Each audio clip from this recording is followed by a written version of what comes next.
If you have faced a lot of rejections, you've been rejected constantly, not once, twice, thrice, but even more than that, and now you're almost on the verge of giving up, and this video is for you.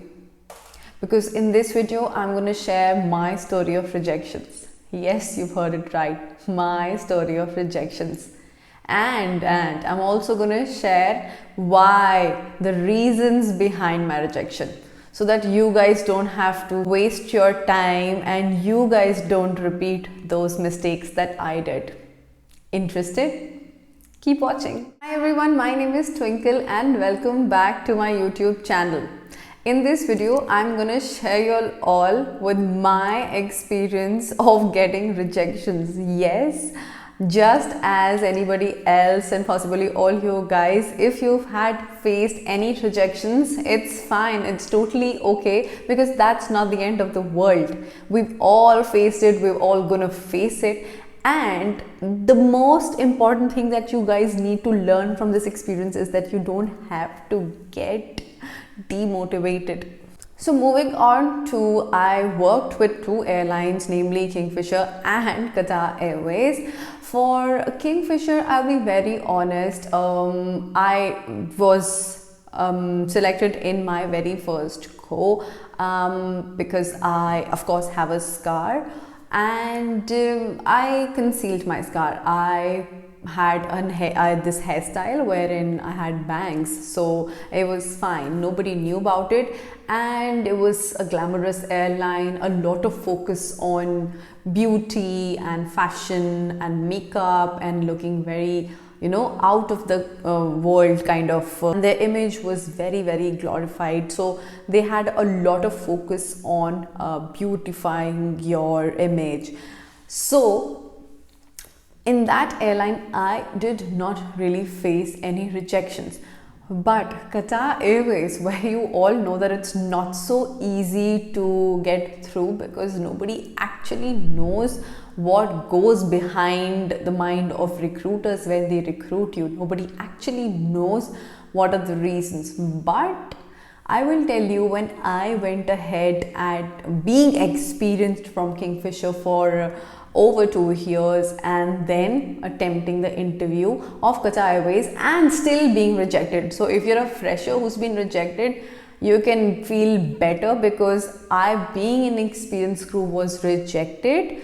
Why? Because the first reason was my grooming. To be very honest, the first time that I went for my interview, I had focused a lot on makeup, beauty, looking very beautiful, glamorous, just what I had learned in my previous airline, because I just said that, as I just mentioned, that the focus of that airline was a lot on makeup and glamour. So what I did was the whole attire, the whole makeup, the way I put my hair, everything was very, very glamorous.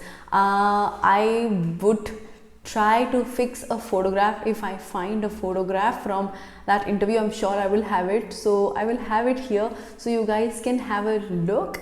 And I will also fix the photograph of my second interview so that you guys can actually compare the difference, and you will know why, what am I talking about. So you will exactly know what went wrong when I went for my first interview and I went for my second interview. So because you all know that the first round of Qatar Airways is an open day and you hardly talk. So when you hardly talk and you only give your resume and you are supposed to physically submit your resume, everybody knows that it's not going to be anything about your answering or how are you answering to their questions, what are you speaking, what are you talking about. It's more going to be on your body language, grooming, your vibe, and how are you looking as a person, as a personality.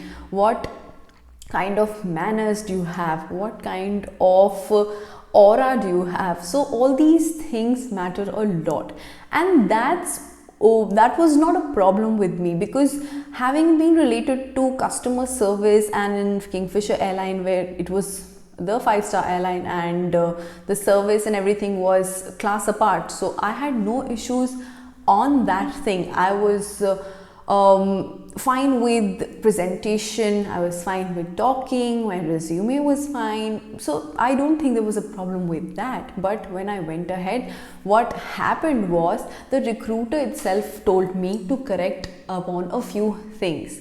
I'm going to combine the feedback of my first round where I got rejected, and I'm going to combine the feedback of second round where I was selected, like the second time when I went, and they told me to correct a few things in the way I get a picture clicked on, you know, how to dress. So they had, when I went for my final interview, I did have a very elaborated kind of discussion with two recruiters that were there. So there was no interview, like interview kind of personal interview. The questions were very, very candid and prompt to like, will you be able to cook, will you be able to adapt, have you ever stayed alone, things like that. So very, very normal questions which anybody else can answer, apart from the things 2 or 3 here and there questions about my previous experience. Right, so I'm gonna actually flash the photograph here so I can tell you what went wrong with me. So if you can see in this photograph, I was wearing a very, very short skirt. So by the standard of Qatar Airways, you should not be wearing a very short skirt. It should actually be longer. And if you see, my stockings were black. So both these things, not really okay with them. I should have been wearing a cream stocking so that they can see my legs properly and things like that. Why am I telling you and why these small things matters? Because again, thousands of people applying for it and they really don't have time to invest in you. When there are so many candidates who are far better than you, they really don't have that much of time. They just want the best, they pick up the best and then they try to train a little bit. They don't want to invest that much of time telling you and training you because they expect that kind of finish from you already. So another thing I told you about was my makeup. Makeup was very, very glamorous.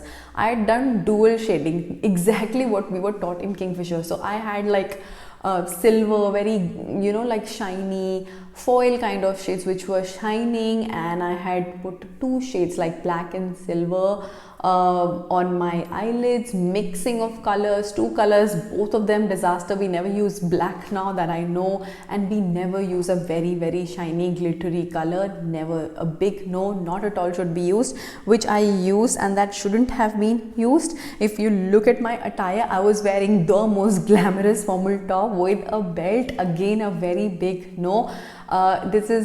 This airline is not about looking beautiful and glamorous. This is about looking formal and smart. So very, very important point. Very, very careful should be about what you wear. Apart from that, when you see my heels were pointed. They were more on the party kind of footwear, like what you'd wear to a casual event or a party and not to a formal event, because again, training in Kingfisher was very different. The kind of shoes they allow, you need to just look glamorous and beautiful. However, it does not work the same with any other airline. They would prefer a closed coat shoe if you want to refer to what kind of clothes now you should wear and what kind of footwear you should be wearing in accordance with also international standards, which are far better, like which will definitely work with Indian Airlines as well. You must check out these videos by me where I tell you about what to wear and how to get dressed for your interview. So definitely go and check those videos out. Now if you see, I guess I was also wearing a pearl necklace, so I will try to fix a photo. There can be a pearl necklace that I wore here, which is definitely not allowed. The kind of watch, rings I was wearing, again the same standard that I had adopted from Kingfisher, I had copied, pasted the same thing here. Watch was very flashy with, you know, those studs and diamond studs. Absolutely not allowed. Rings not allowed. I was wearing them. In fact, I was also wearing something in my earlobe. I think that my upper earlobe was also pierced. So that is another thing which is not allowed. In fact, when I went for my interview for the second time, the interviewer corrected me to remove the earlobe, this ring on the upper earlobe, as it's not professional.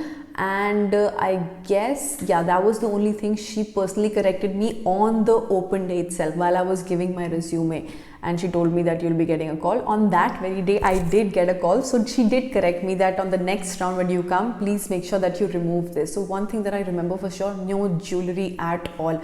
Even if you're wearing nose pins, a lot of questions about nose pins, do not wear them. In fact, try to conceal the pierced part here. If you can see the piercing is bigger, just try to conceal it properly, nicely, because by no means will any airline allow you to wear any nose pins.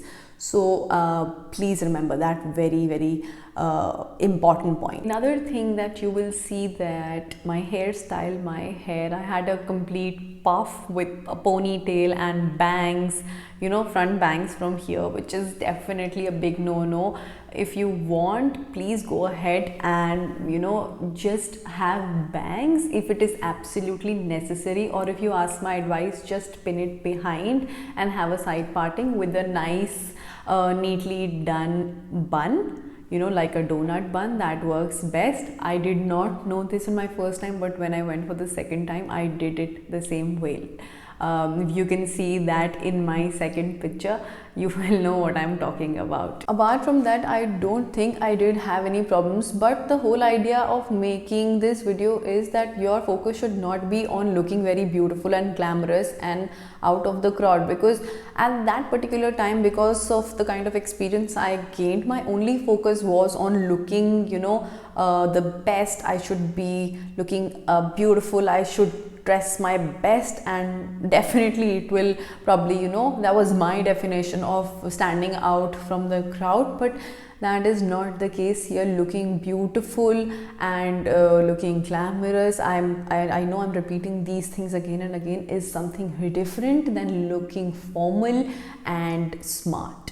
For the boys also the same thing. If you gel your hair excessively, you wear a very tight shirt, you try to, you know, show yourself, portray yourself as someone very macho, you have got a lot of muscles and things like that, it doesn't work for you. So exactly know what I'm referring to. Remove these things. If you're having any jewelry in your earlobes, even for guys, which I know is getting a lot trendy these days with guys, do not, you know, guys, refrain from all this. You have to adapt to these things, because remember, cabin crew is not only about glamour. In fact, it is not about glamour at all. You have to give up on these lifestyle changes, personality changes, on your, you know, you need to sacrifice on things that you would want to do, would like to do, like tattoos and all, for a very long period of time, and for your entire life if you want to be a part of aviation. So you need to sacrifice on a lot on these things. So yeah, that was all about this video. I wanted to share what feedback I was given. I wasn't really given any feedback about my resumes or stuff. Again, I told you, the first round, if it's an open day, it's about you, it's about how you look and how you present yourself, and secondary things are like your resume and whatever. They mark you when they look at you, because of course customer service job is not about what you write in a paper, but what you show, what you portray from your personality physically in front of them. On that note, I would like to close this video. I hope you found this video helpful, and if you did, do not forget to like, share and subscribe to my channel if you like the kind of videos I make. I will see you in my next video. Till then, take care and bye bye.